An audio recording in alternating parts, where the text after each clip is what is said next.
Hello guys, welcome back to our channel. আজকে আমরা যাচ্ছিলাম শিলং ট্যুরে। তো আমাদের স্কুল থেকে নিয়ে যাচ্ছিলো, তারপর আমরা স্টিলের ওপর চেপে সবাই রিজার্ভেশন করা ছিল, বসে গেছিলাম। এখানে দেখো কত মেয়ে, আর সবাই খালি ফটো তুলছে। তারপর বাইরের কুয়াশা দেখতে দেখতে আস্তে আস্তে ট্রেনটা চলছিল। তারপর ট্রেন আমাদের স্পিড ধরা স্টার্ট করে দিল। তারপর 3-3.5 ঘন্টা ধরে বসে থাকার পর অবশেষে আমাদের ট্রেনটা হাওড়া ঢুকলো। হাওড়ার থেকে নেমে আমরা সবাই একদিকে দাঁড়িয়েছিলাম। তারপর আস্তে আস্তে যাচ্ছিলাম বাইরের দিকে, কারণ আমাদের ট্রেন ছিল 4টা বাজে, সরাইঘাট এক্সপ্রেসে। তো আমরা এখন যাচ্ছি ওয়েটিং হলে। আর এখানে সাবু, ঋতু, রাজু, মৌ, পাপিয়া সবাই মিলে যাচ্ছিলাম বাইরে। ওই দেখো হাওড়া ব্রিজ, জানি না ওটা হাওড়া ব্রিজ কিনা, আমার এখান থেকে নজরে এলাম তাই নিলাম। তারপর আমরা এখানে ওয়েটিং হলে বসে বসে কী করব খুঁজে পাচ্ছিলাম না। তারপর সবাই মিলে একটু ভাবছিলাম রিলস বানাবো, কিন্তু কীভাবে রিলসটা বানাবো, এত লোকের সামনে কেমন লাগে। তারপর দেখো আমাদের ঋত্বিকা রিলস বানাতে স্টার্টই করে দিয়েছিল। আর তারপর চলে এলো দুপুরের লাঞ্চ। এই দেখো দুপুরের লাঞ্চ, জানি না দুপুরের লাঞ্চটা খেতে কেমন লাগছিল, তবে আমার জন্য ভালো ছিল না খুব একটা। আর এখন আমরা যাচ্ছি খাওয়া দাওয়ার পর হাওড়া ব্রিজ দেখতে। ওই দেখো হাওড়া ব্রিজ, আমরা যেহেতু উপর দিকে উঠিনি, অনেক গাড়ি ঘোড়া ছিল আর আমাদের ট্রেনের টাইমও হয়ে গেছিলো। এই দেখো রবীন্দ্র সেতু লেখা আছে। এই করতে করতে একটু ঢং মেরে ভিডিও করতে করতে চলে যাচ্ছিলাম আগের দিকে। দেখো কত সুন্দর ফুল দেখাচ্ছে। তারপরে আমরা স্টেশনের ভিতরে ঢুকে গিয়ে একটু দাঁড়িয়েছিলাম লেবু কেনার জন্য, কারণ আমাদের প্রায় সবারই বমির ভাব আছে। তারপর দেখো এই আমাদের ট্রেন চলে এলো সরাইঘাটে। আর দেখো ট্রেন চলে এসেছি, কিন্তু ট্রেনের দরজা এখনও খুলেনি। তারপর যদিও ট্রেনের দরজা খুললো, তারপর যে যার সিট আলাদা হয়ে গেছে, কারণ কারো একটা বগিতে পড়েনি। তারপর এই ট্রেনটা আমাদের ছেড়ে দিয়েছিল 4:20 দিয়ে। তারপর আমরা বসে আমরা যেহেতু সিটটাকে চেঞ্জ করেছিলাম, আমরা দুজনে একসাথে থাকবো বলে। তারপর আমরা একটু চকলেট খাচ্ছিলাম, চকলেট খেতে খেতে চলে যাচ্ছিলাম। আর এই দেখো এই বেবিটা কত কিউট, খালি আমাদের পাশের সিটে বসেছিল আর বারবার আমাদের দিকে আসছিল। আর দেখো আমরা দেখে নিলাম বন্দে ভারতকে, একটু মনটা খুশি খুশি হয়ে গেল। আর তোমরা জানো বন্দে ভারত দেখতে আমাকে অনেক ভালো লাগে। তারপর বসে বসে বোর হয়ে যাচ্ছিলাম, আর এখানে একটা স্টেশনে দাঁড়িয়েছিলাম। তারপরে এখানে দেখো কত লোক ছিল। আর এখানে একটা স্টেশনে দাঁড়িয়েছিল সাঁইথিয়া জংশন।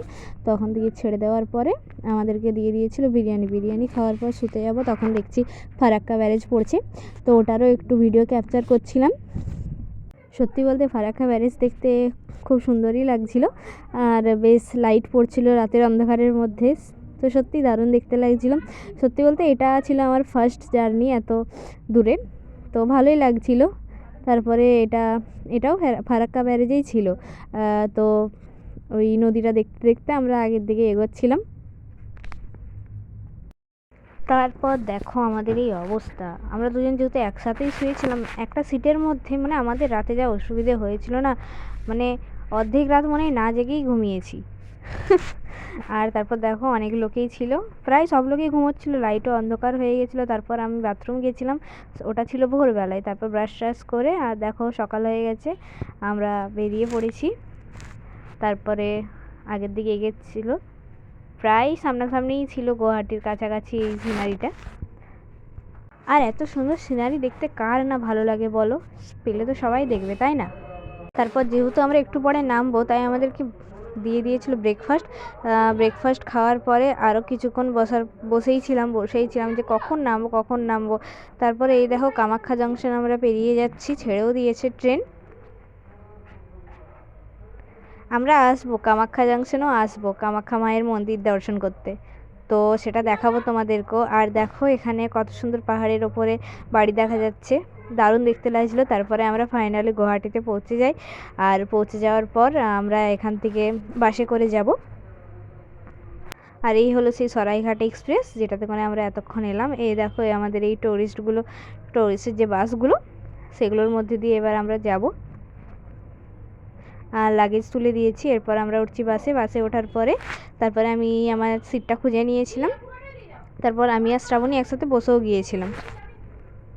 আর বসার পর হচ্ছে দেখো বাইরে ব্রিজ দেখতে দেখতে যাচ্ছিলাম, খানিকটা ব্রিজের ওপরে। আর জানো আমাদের যে পাহাড়ের গায়ে গায়ে নিয়ে যাওয়া হয়েছিল, সত্যি কথা বলতে অনেক আমার মাথা ঘুরিয়েছিল, কিন্তু তাও অনেক এনজয় করেছি। এই দেখো কত বড় বড় পাহাড় কাটা। তারপর যাচ্ছি যেন ওখান থেকে শিলং যেতে কত দেরি লাগবে। তারপর রাস্তায় এত জ্যাম ছিল। আর ফাইনালি আমরা ব্রিজের ওপরে আস্তে আস্তে ওঠা স্টার্ট করে দিয়েছিলাম।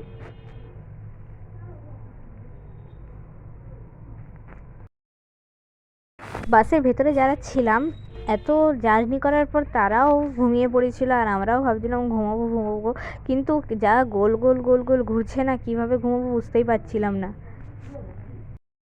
আর দেখো পেছনে যে দুটো গাড়ি দেখছো, আমাদের টোটাল ছিল 4টে গাড়ি, ওই দুটো গাড়িতেও আমাদের বান্ধবীগুলো আসছিলো, কিন্তু আমরা সবাই আলাদা আলাদা হয়ে গেছিলাম, তাই খুব একটা ভালো লাগছিল না, সেই বোরিং বোরিং লাগছিলো। আর দেখো এখানে না আমাদের এখানে যেমন অনেক গাছ দেখা যায়, ওখানে না সুপারি গাছের চাষটা একটু বেশি, যেখানেই দেখছি খালি সুপারি গাছ। আর দেখো এত হাওয়া দিচ্ছে এত হাওয়া দিচ্ছে, চুলগুলো উড়ে যাচ্ছে। তারপর রাস্তায় যাচ্ছি তো যাচ্ছি, মনে হচ্ছে বাবা কখন পৌঁছবো কখন পৌঁছবো, পাক্কা মনে হয় আমাদের অনেকক্ষণ টাইম লেগেছে। আর তারপর এটা ছিল ওই উমিরাম লেকটা কিন্তু অনেক বড় ছিল, ব্রিজের উপর দিয়ে, যেহেতু ভিডিও করা নিষেধ করা ছিল, কিন্তু তাও করে করে যাচ্ছিলাম, ভাগ্যিস কারোর চোখে পড়েনি। তারপর দেখো পেছনের গাড়িগুলোও আসছে, আর পেছনে আমাদের রাখা ছিল লাগেজ, আর আমি বসেছিলাম লাস্টের সিটে। আর দেখো প্রায় শিলং ঢুকে গেছি, আর বলছিলাম এত জ্যাম, তার মধ্যে ধরেছে মেঘ, খানিক আলো দিচ্ছে সূর্য, কিন্তু তারপরে দেখো আমি ভেবেছিলাম এটা মেন্টালিটি হসপিটাল, তারপর ভালো করে পড়ে দেখি না, এটা তো মিলিটারি হসপিটাল। এই দেখো জ্যাম স্টার্ট হয়ে গেছে। তারপরে আমরা বিকেলবেলার দিকে মানে 4:30টার দিকে আমাদের হোটেলে পৌঁছলাম, হোটেল বারব্রেকে। তো এখানে সবাই রুম খুঁজছিলাম, আর রুমের চাবি দেওয়া হচ্ছিল আমাদের। তারপর আমাদের রুম নাম্বার ছিল 305, মানে 3তলায় ছিল। আর এখানে দেখো কত সুন্দর গোল্ডেন ফিশ আছে। তো এই গোল্ডেন ফিশ দেখে না আমার ভাইয়ের কথা মনে পড়ে গেল। অবশেষে আমরা একটা রুম পেয়েছিলাম, কিন্তু তারপরে আমাদের এই রুমটাও জুটলো না, আমাদের রুম দিয়েছিল আরও অনেক বড়। তারপরে আমরা এখানে খেতে চলে এসেছিলাম দুপুরের খাবার। পর আমরা শিলং পুলিশ বাজারে গিয়েছিলাম। সিনারিটা সত্যিই খুব সুন্দর, আর আমাদের এমন 50 টাকার জিনিস বলে আমাদের সবাই এক জায়গায় হলো, সেখানে একটা বান্ধবীর তো ফোনেই চুরি হয়ে গেল, বাবারে পুলিশ বাজার বলতেও ভয় লাগছে। এরপর দেখো কত সুন্দর ঝিকিঝিকি বেলুন, আমাকে তো কেউ কিনেও দিল না। তারপর দেখো রুমে এসে আমরা একটু নাচ করে নিচ্ছিলাম, তারপর নাচ করতে করতে ভাবছিলাম একটু মজাই করবো। তারপর নাচ করে রাতে খেয়ে দিয়ে আমরাও টুকু ভাবলাম এবার শুয়ে পড়ি, কারণ আর মজা করা যাবে না, যা মজা হয়েছে এতটুকুতেই মন ভরিয়ে নিতে হবে।